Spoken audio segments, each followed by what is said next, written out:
लेकिन प्रियंका जी, ये आपने इतना काम किया है तो आप इसका प्रचार कैसे कर पाएंगे?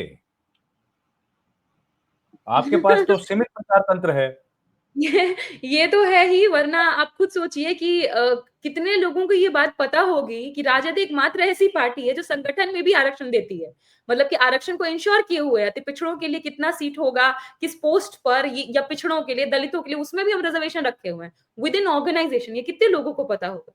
पर बात ये है कि आपने सही नहीं तो पूछा ये कि हम तो ये कैसे तो ये देखिए पहुंचाएंगे। प्रियंका बहन, एक मिनट, अगर ये नहीं पता है तो ये आप ही लोगों की कमी है, आपकी पार्टी की बिल्कुल, मैं कमी है। मानती हूँ इसको, मैं मानती हूँ, इसीलिए तो मैं कह रही हूँ कि जब तक इस देश में मीडिया खुद बना रहेगा बीजेपी का भोंपू, तब तक आप कैसे पहुंचाइएगा बात। और दूसरी बात, आप देख लीजिए, नहीं पहुंचा रहे थे तब, तो आज आप देख लीजिए कि नेता खुद पत्रकार बन रहे हैं।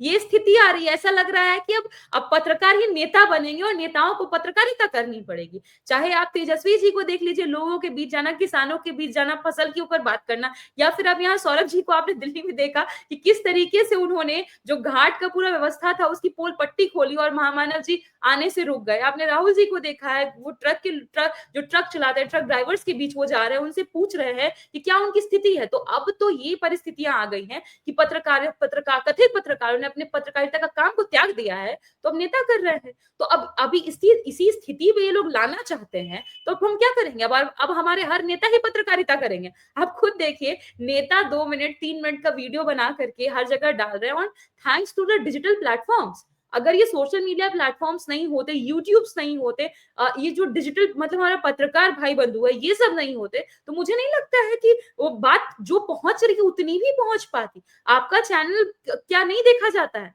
बहुत भारी मात्रा में आपके चैनल को लोग देखते हैं, रविंद्र जी। और इसी चलते, मतलब सोचिए कि अगर ये चैनल्स नहीं होते तो हमारा कितना नुकसान होता।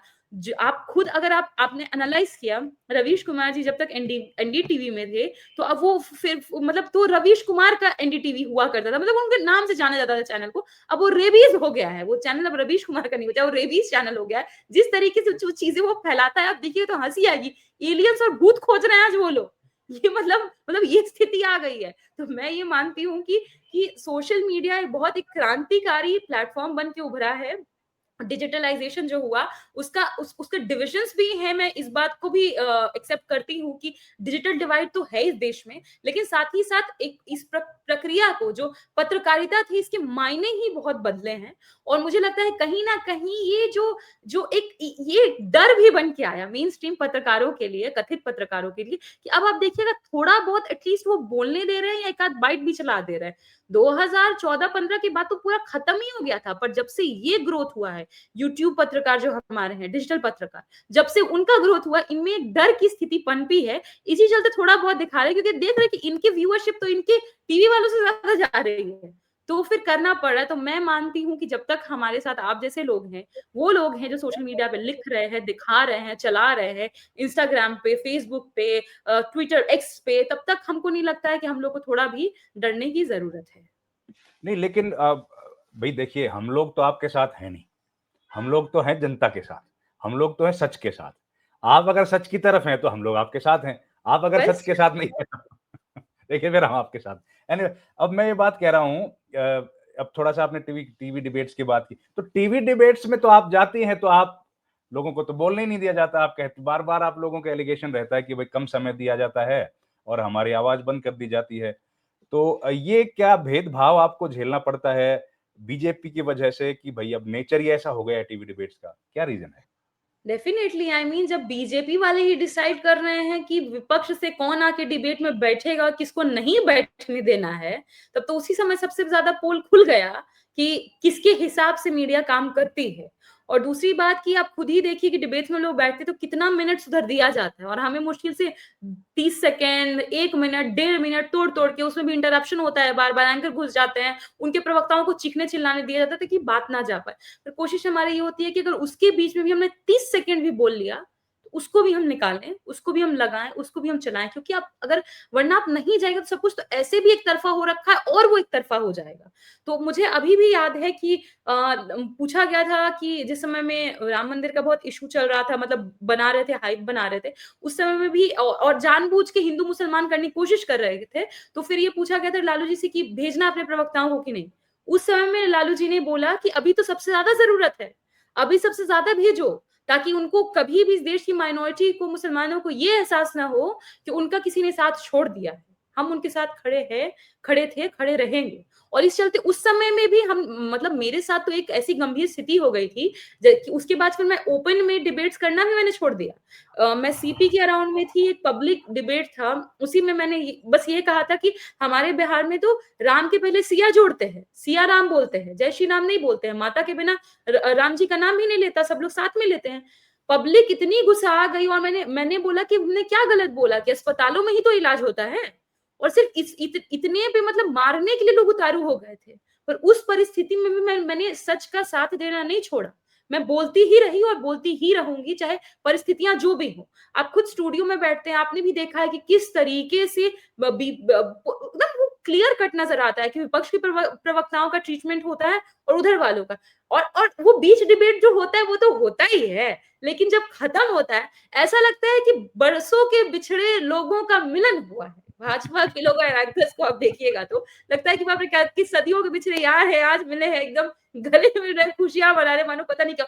हमसे कोई बातचीत नहीं करता है हमसे मतलब हो गया, हाँ हेलो है, ठीक है, बस मतलब कहते ना कि खाना पूर्ति वैसा होता है। तो कोई फर्क नहीं पड़ता, क्योंकि हम जाते हैं वहां तो हमको पता है कि हमारे कंधों पर वो आबादी जिनका आवाज सुना नहीं गया, उन आबादी का बोझ है कि उनकी आवाज पहुंचे किसी तरीके से। और जब भी मैं आम लोगों के बीच पहुंचती हूँ, अपनी आवाम के बीच पहुंचती हूँ, लोग कहते हैं दीदी आप बोलते हैं तो लगता है कि घर की बेटी बोल रही है, हमारा कोई आवाज वहां पहुंचा रहा है। तो ये खुशी देता है। कई बार लोग कहते हैं कि आपको देख करके हम चाह रहे हैं कि मेरी बेटी वैसी बने, उनको पढ़ाएं। तो अगर बेटियों को पढ़ाने की भी इच्छा शक्ति अगर हम जागृत कर पा रहे हैं, तो इससे बड़ी खुशी की बात हमारे लिए क्या होगी। तो मीडिया जो कर रहा है, मैं तो बस यही रिक्वेस्ट करूंगी उन सभी से कि आप मीडिया थे, इस बात को कबूल कीजिए और मानिए कि मैं मीडिया हूं। वरना लगेगा कि आप लाउड स्पीकर बन के ही रह गए। मानिए आप सबको राज्यसभा पहुंचना है, सबको प्रदीप भंडारी जी के जैसे भाजपा को डिक्लेयर्ड प्रवक्ता बनना है। बेचारे मेहनत तो बहुत कर रहे हैं, पर अभी तक अनडिक्लेयर्ड ही है। देखिए कितने लोग डिक्लेयर होते हैं।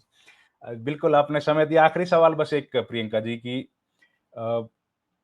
पढ़ तो खूब रहे हैं बच्चे बिहार में भी, अब थोड़ा सा शिक्षा की तो बढ़ गया है, लेकिन क्या इस चुनाव में जो बेरोजगारी का एक बड़ा मुद्दा उठाया है, और मुझे लगता है ये तो बड़ा इंपॉर्टेंट पूरे देश के लिए है, कम से कम तेजस्वी यादव इसको सेंटर स्टेज पर तो लेके आ पाए। ऐसी स्थिति में क्या शिक्षा भी बढ़ गई है, बेरोजगारी का भी इशू है, लेकिन फिर भी क्या आपको लगता है चुनाव में जातिवाद हावी है? देखिए मैं मानती हूँ कि भले ये परसेप्शन है कि शिक्षा बढ़ी है, जबकि बिहार में आप खुद सरकारी डेटा ही उठा के देख लीजिएगा। बिहार में स्कूल से 41% बच्चे ड्रॉप आउट है 10th आते आते। मतलब आधे बच्चे तो ऐसे ही निकल जाते हैं स्कूलों में, 10th तक नहीं कर पाते। और यही वजह है कि बिहार में जब कास्ट सर्वे हुआ, हमें ये पता चला कि मात्र 14% आबादी बिहार की 10th की हुई है। तो हम लोग 13 से 14 करोड़ की आबादी है, उसमें से मात्र 98,000 लोगों ने पीएचडी किया। ये 1 लाख भी नहीं, सोचिए 14 करोड़ में। तो ये बिहार की स्थिति है। और मुझे लगता है कि 2017 अगर आपको याद होगा, उस साल मोदी जी आए थे बिहार, नीतीश कुमार जी ने हाथ जोड़ के वहीं से कहा था कि क्योंकि 1917 में पटना यूनिवर्सिटी बनी, तो इसी चलते 100 साल पूरे हो रहे हैं, तो इसको केंद्र विश्वविद्यालय का दर्जा दे दीजिए। उनकी बात को काटते हुए मोदी जी ने ये कहा था कि अरे आप ये क्यों मांग रहे हैं, ये कहिए कि हाई एमिनेंस यूनिवर्सिटीज बिहार में आए। एक भी हाई एमिनेंस यूनिवर्सिटी पहुंची कहा? मोदी मोदी जी तो कहते हैं कि हर दिन आईटीआई कॉलेज खुल रहा है देश में, कि अगर अब कैलकुलेशन कीजिए कितने दिन है और कितने आईटीआई कॉलेज खुल गए। पर बिहार में मैं मानती हूँ कि पिछले भी 2020 के आप चुनाव देखे होंगे, तो जो बाद में पोस्ट पोल सर्वेज आए और जो डेटा निकल के यही आया कि अक्रॉस द कास्ट लोगों ने आरजेडी को वोट किया था, महागठबंधन को। और उस बार भी चुनाव का मुद्दा बेरोजगारी ही था। और इस बार भी हम इस मुद्दे को बनाने में सफल हुए। जबकि सोचिए कि बीजेपी के पास पूरा सिस्टम है, तंत्र है, मीडिया है, पैसे है, एजेंसी है और चुनाव आयोग तक है। उसके बावजूद हम घुसपैठियों को मुद्दा नहीं बनने दिए, हम हिंदू मुसलमान को मुद्दा नहीं बनने दिए। तो ये भूमिका में सिर्फ तेजस्वी जी की का ही मैं रोल नहीं मानती हूँ, बिहार के आवाम का भी रोल है इसमें, कि उन्होंने इस मुद्दे को इस हिंदू मुसलमान पे नहीं आने दिया, सांप्रदायिकरण नहीं होने दिया, जातिवाद पर नहीं आने दिया। एक तरीके से मतलब जो जाति-जाति करते हैं। सबसे हमारे लिए इम्पोर्टेंट यही उभर कर के आया कि हम नौकरी, बेरोज़गारी के मुद्दे पर लड़ाई को लेकर के आए कि क्यों ये एक युवा प्रदेश में अगर ढंग के कॉलेजेस नहीं हैं, स्किलिंग यूनिवर्सिटीज़ नहीं है, मतलब ऑक्सफोर्ड, कैम्ब्रिज से हम लोग कहाँ ही जाएँगे, मतलब डीयू जैसा, जेएनयू जैसा भी कॉलेज नहीं है, तो ये हमारे लिए विफलता है। और इसीलिए मैं मानती हूँ कि इस बार भी पूरा चुनाव बेरोज़गारी पर ही होगा, ताकि युवाओं को हर घर नौकरी मिले, क्योंकि अगर आप पटना चले जाइएगा ना रविंद्र जी, रो दीजिएगा आप जो स्थिति है युवाओं को, किस पीड़ा से वो गुजर रहे हैं। माचिस के डब्बे जैसे रूम में वो रह रहे हैं, 2 दिन 3 दिन, मतलब कई बार पानी पी करके सो जा रहे हैं, तैयारी पर तैयारी कर रहे हैं, पर जब पेपर लीक हो जाता है, सोचिए कितना सपना टूटता होगा, कितनी तकलीफ होती होगी। रिजल्ट डिक्लेयर होता है, पहले से ही सीट बिक जाते हैं, तो ये बहुत गंभीर मसला है बिहारियों के लिए। और एक युवा प्रदेश का इस तरीके से बेहाल होना बिल्कुल सही नहीं है, क्योंकि आप खुद सोचिए कि बिहार एक राज्य है और देश राज्यों से बना है। अगर देश में एक राज्य, मतलब आप सोचिए कि शरीर की एक उँगली अगर छोटी रह गई, तो डिफेक्ट ही माना जाता है ना, तो देश के लिए तो डिफेक्ट होगा ना। तो इसीलिए बिहार को अगर आप छोटा रख रहे हैं, बिहार के लिए कोई स्कीम्स नहीं ला रहे, सारे स्कीम्स गुजरात डाइवर्ट कर दे रहे हैं, तो इस बार हर बिहारी सवाल पूछेगा, हमारे लिए आपके बक्से में क्या सिर्फ जुमला? लेकिन एक बात तो है प्रियंका जी, सांप्रदायिकता का तो माहौल बिहार में कभी रहा नहीं। इलेक्शंस में बीजेपी नहीं कर पाती, इसीलिए शायद कामयाब नहीं हो पाई। वो हो भी नहीं पाएगा, क्योंकि ये आप खुद जानते हैं रविंद्र जी, फिर ऊपर भी जैसे आप महात्मा बुद्ध को देख रहे होंगे, बिहार बुद्ध की धरती है और बुद्ध की धरती पे सहिष्णुता का ही जगह होता है और टॉलरेंस है और फिर क्या कहते हैं, प्रेम है, सम्मान है एक दूसरे के लिए, जानवरों के प्रति भी सम्मान है। तो इंसानों में हम कहा ना कि किसी इंसान को तो हम जानवर नहीं बनने देंगे, ना जानवरों को जैसे कटने देंगे, हम प्रेम ही फैलाएंगे। और वहां बीजेपी जैसी पार्टियों का जमीन में घुस पाना असंभव था, असंभव है, असंभव रहेगा। लोकसभा में चाहे जितना भी ध्रुवीकरण कर ले, पर विधानसभा चुनावों में ना आज तक कर पाए थे, ना कर पाएंगे। और बिहार तो जैन की भी तो धरती है ना, और बुद्ध भी वही बिल्कुल, हैं, महावीर जैन बुद्ध भी वही मानव हैं, जैन वैशाली सब, में। बिल्कुल। हाँ, ये तो बहुत ही पावन सम्राट धरती अशोक है। की धरती है, चंद्रगुप्त मौर्य की धरती, और मगध में आकर के चाह लेंगे कि किसी तरीके से उस तरह का माहौल बना दे, तो वो नहीं हो पाएगा। जी। बिल्कुल, बहुत-बहुत धन्यवाद प्रियंका जी। देखिए, आपका समय बहुत कीमती है और नहीं, नहीं, ठीक है। इलेक्शंस में तो मैं समझ क्योंकि रहा क्या हूँ कि है ना, इलेक्शन कम से कम आपके माध्यम से अगर मैं आवाम के बीच पहुँच पा रही हूँ, तो मैं आपका शुक्रगुज़ार मुझे होना चाहिए, धन्यवाद और मैं आपका, हूँ। आपने समय दिया और मैं अंडरस्टैंड कर रहा हूँ कि भई इलेक्शंस में कितने बिज़ी आप लोग होते हो, सारे प्रवक्ता, आप लोग बहुत बिज़ी होते हो। ऊपर से आपको तो अध्ययन, अध्यापन का भी काम करना है, लेकिन आपने फिर भी समय निकाला, मैं आपका बहुत धन्यवादी हूँ और बहुत-बहुत शुभकामनाएँ आपको। थैंक यू प्रियंका जी, बहुत-बहुत धन्यवाद।